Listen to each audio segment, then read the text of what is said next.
కొన్ని నిమిషాలు రెండో మెసేజ్ చాలా తక్కువగా మనము మాట్లాడుకుందాం. దయచేసి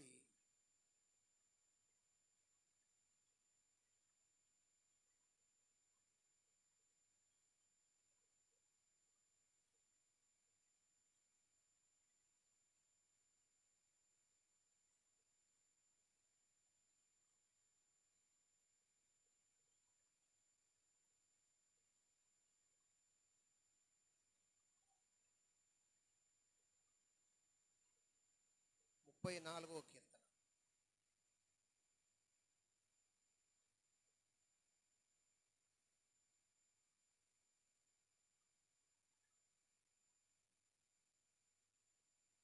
ముప్పై నాలుగో కీర్తన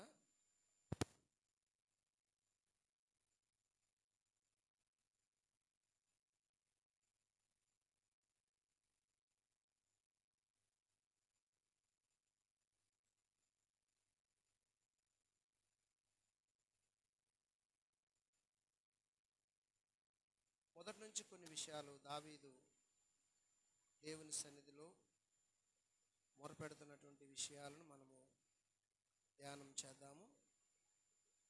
34వ కీర్తనలో మొదటి నుంచి కొన్ని విషయాలు చదవండి. మొదటి వచనంలో మొదటి చరణంలో 34వ కీర్తనలో, నేను ఎల్లప్పుడూ యెహోవాను సన్నతించెదను, నిత్యము ఆయన కీర్తి నా నోట నుండును. యెహోవాను బట్టి నేను అతిశయిస్తున్నాను, దీనులు దానిని విని సంతోషించెదరు. నాతో కూడి యెహోవాను గణపరచుడి. మనము ఏకముగా కూడి ఆయన నామమును గొప్ప చేయదుము. పరిశుద్ధుడు, ప్రేమ కలిగిన తండ్రి, హృదయపూర్వక కృతజ్ఞతాస్తుతులు చెల్లిస్తున్నాను. మీరు దిగి వచ్చి ఇదిగో ప్రభువా, చదవబడినటువంటి ఈ మాటలను మాకు కొన్ని నిమిషాలు వివరించి మహిమ పొందమని యేసు నామములో స్తుతించి ప్రార్థిస్తున్నాను తండ్రి. ఆమేన్. హల్లెలూయా. దేవునికి మహిమ కలుగును గాక.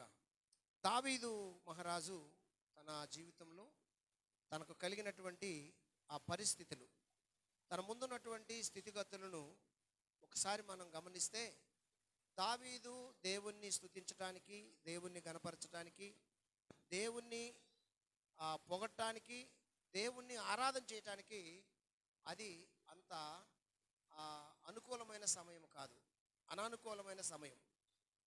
ఎంత అనానుకూలమైన సమయం అంటే, అక్కడ మనం పైన చూసినట్లయితే ఆ చిన్న అక్షరాల్లో రాయబడినటువంటి మాట, దావీదు అబీమెలెకు ఎదుట ఎర్రివాని వలె ప్రవర్తించి అతని చేత తోలివేయబడిన తరువాత రచించిన కీర్తన.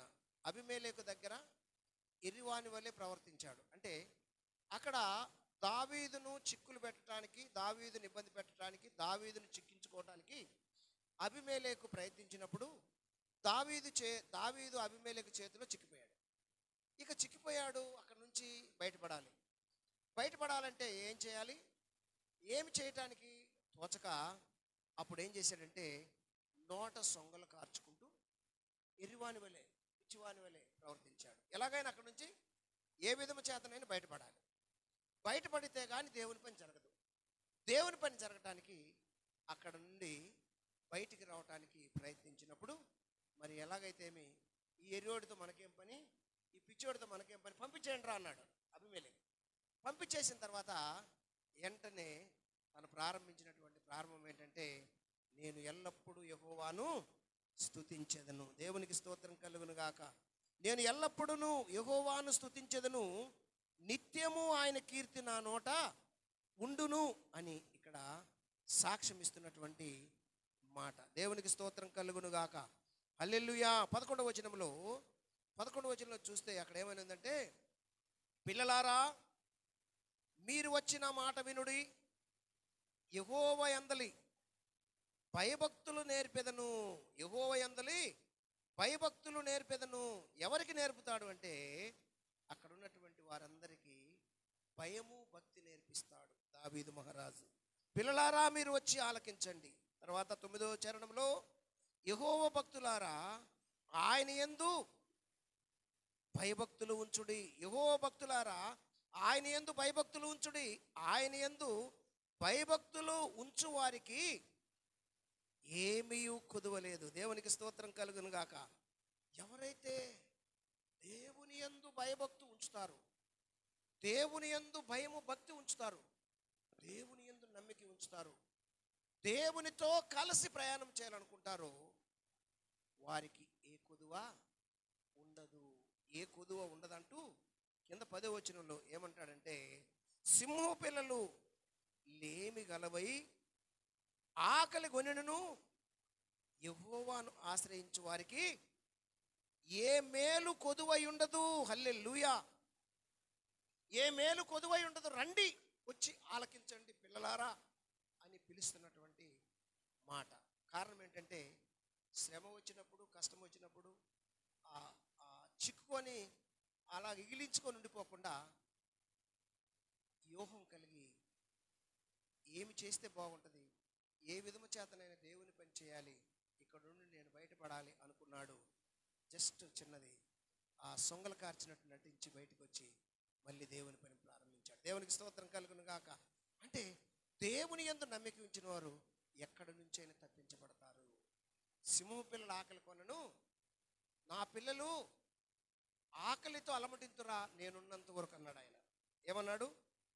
సింహపు పిల్లలు లేమి గలవై ఆకలి కొనను, యెహోవాను ఆశ్రయించు వారికి ఏ మేలు కొదువై ఉండదు.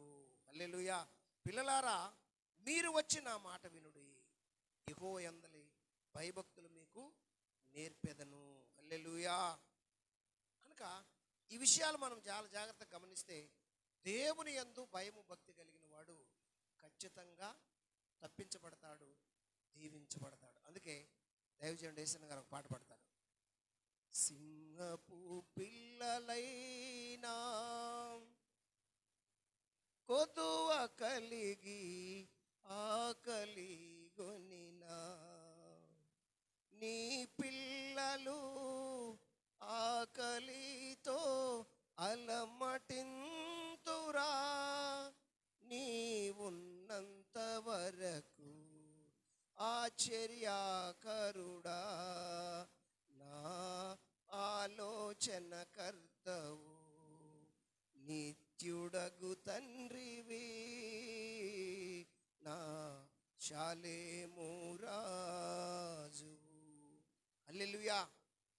సింహపు పిల్లలు ఆకలి కొనెను, యెహోవాను ఆశ్రయించు వారికి మేలు అనేది భూమి మీద ఉంటే ఆ మేలు కొదువై ఉండదు. అయితే ఈరోజు కొదువై ఉంటుంది చాలామందికి. ఏంటండి అంటే, అనుసరించవలసిన రీతిలో పద్ధతిలో అనుసరించకపోవటం వలన, దేవుని యందు నమ్మిక ఉంచకపోవటం వలన, దేవుని మీద ఆధారపడకపోవటం వలన, దేవునితో ప్రయాణం చేయకపోవటం వలన, దేవునిది ఒక బాట ఆ భక్తులది ఒక బాట అవటం వలన ఈరోజు ఎన్నో శ్రమలు కష్టాలు వస్తున్నాయి. ఒకవేళ దేవుడు అనుమతించిన శ్రమలైతే దానికి రెట్టింపు ఫలితము కూడా ఉంటుంది. దేవునికి స్తోత్రం కలుగును గాక. హల్లెలూయా. దావీదుకు అనుమతించాడు, ఆ ఏబుకు అనుమతించాడు దేవుడు శ్రమలు, రెట్టింపు ఆశీర్వాదాలు. దావీదు కూడా శ్రమలు అనుమతించాడు, రెట్టింపు ఆశీర్వాదాలు దావీదుకు వచ్చాయి, ఏబుకు వచ్చాయి. ఈరోజు నీకు నాకు ఆ రెట్టింపు ఆశీర్వాదాలు రావాలంటే మనము అనుసరించవలసిన విధానము, ఆరాధించవలసిన పద్ధతి దేవుని పద్ధతి. పోయిన శనివారము శుక్రవారము మనము ధ్యానం చేసుకున్నాం. శుక్రవారం అనుకుంటాను దానియేలు గురించి. దానియేలు దేవుని పద్ధతులు ఎక్కడా తొలగిపోలేదు, దేవుని పద్ధతి ప్రకారం ప్రవర్తించాడు దానియేలు. కాబట్టి దానియేలు ప్రార్థన దేవుడు ఆలకించి దానియేలును సింహాల గృహలో వేసినా సరే దేవుడు దిగి వచ్చాడు. ఎక్కడికి తెలుసా? ఆ గుహలోనికి దిగి వచ్చి దేవుడు దానియేలు మరణము నుండి తప్పించాడు. దేవునికి స్తోత్రం కలుగును గాక. మరణము నుండి, సింహాల నోటి నుండి తప్పించాడు. ఎందుకంటే దేవుణ్ణి అనుసరించవలసిన పద్ధతిని దానియేలు అనుసరించాడు, ఏబు అనుసరించాడు, దావీదు అనుసరించాడు. ఈరోజు నీవు నేను అనుసరించాలని లేఖనము సాక్ష్యమిచ్చుచున్నది. సామెతల గ్రంథము ఒకటో అధ్యాయము 8వ వచనం ఒకసారి చదివితే మనం ముగించుకుందాము దైవ జనాంగమా. సామెతల గ్రంథము 1వ అధ్యాయము 8వ వచనం చదవండి.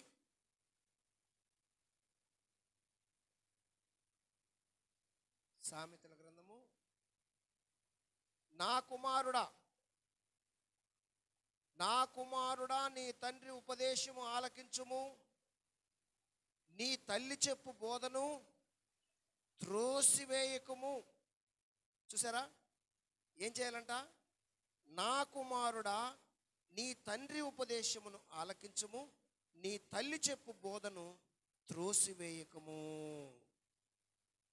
మరొకసారి, ఈరోజు ఏ డే? ఫాదర్స్ డే, తండ్రుల దినోత్సవం.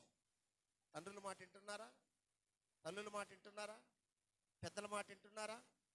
ఆత్మీయ తల్లిదండ్రుల మాట కూడా వింటున్నారా? అది కూడా అవసరమండి, అదే ప్రాముఖ్యంగా అవసరం. ఆత్మీయ తల్లిదండ్రులకి కూడా మాటినే బాధ్యత ఉంది. ఎందుకంటే మీ ఆత్మల కాయవారు, మీ ఆత్మల గురించి వారు లెక్క అప్పచెప్పాలి తండ్రికి, పరమ తండ్రికి. ఆ పరమ తండ్రికి మధ్యవర్తి కాబట్టి ఆత్మీయ తల్లిదండ్రుల మాట కూడా వినాలి. దేవునికి స్తోత్రం కలుగును గాక. హల్లెలూయా. నా కుమారుడా నీ తండ్రి ఉపదేశమును ఆలకించుము, నీ తల్లి చెప్పు బోధను త్రోసివేయకుము. చాలామంది సింపుల్గా త్రోసివేస్తుంటారు. త్రోసివేయకూడదని లేఖనము సాక్ష్యం ఇచ్చుచున్నది. దైవ జనాంగమా, 3:1 అదే సామెతల గ్రంథంలో, నా కుమారుడా నా ఉపదేశమును మరువకుము, నా ఆజ్ఞలను హృదయపూర్వకముగా గైకొనుము. హల్లెలూయా. గైకొంటే లాభం ఏమిటి అంటే, అక్కడ లాభం ఉంది. చూడండి ఏమి లాభం తెలుసా? అవి దీర్ఘాయువును సుఖజీవములతో గడుచు సంవత్సరములను శాంతిని నీకు కలుగు చేయను. నీకు అవసరం ఉందా లేదా? సుఖజీవం అవసరం ఉందా లేదా? శాంతి అవసరం ఉందా లేదా? నువ్వు శాంతి సమాధానంగా ఉండాలంటే ఫాదర్ మాట వినాలి, తండ్రి మాట వినాలి, ఏమండి తల్లి మాట వినాలి, పెద్దల మాట వినాలి. ఎవరైతే ఈ మాట వింటారో వారు దీవించబడతారు. కనుక మనం నేర్చుకోవాల్సింది ఏంటంటే, రండి మీకు నేర్పిస్తాను అంటున్నాడు దావీదు. ఏం నేర్పిస్తాడంటే భక్తి నేర్పిస్తాడు, నీతి నేర్పిస్తాడు, సత్యం నేర్పిస్తాడు, దేవుని దగ్గర ఎలా మెసులుకోవాలో ఎలా మసులుకోవాలో నేర్పిస్తాడు. కాబట్టి ఈ విషయాల నుంచి నేర్చుకోండి నా కుమారుడా అని లేఖనము సాక్ష్యం ఇస్తుంది. చాలు, ఇంతవరకు గుర్తుపెట్టుకోండి, అనుసరించండి, దేవుని దీవెనలు పొందండి. ప్రార్థన చేసుకుందాం. ఆశీర్వాదాలతో ఈ కార్యక్రమాన్ని మనము ముగించుకుందాము. ప్రియా దైవ జనమ, పరిశుద్ధుడు ప్రేమ కలిగిన తండ్రి, ఇదిగో ప్రభా, కూడి వచ్చినటువంటి నీ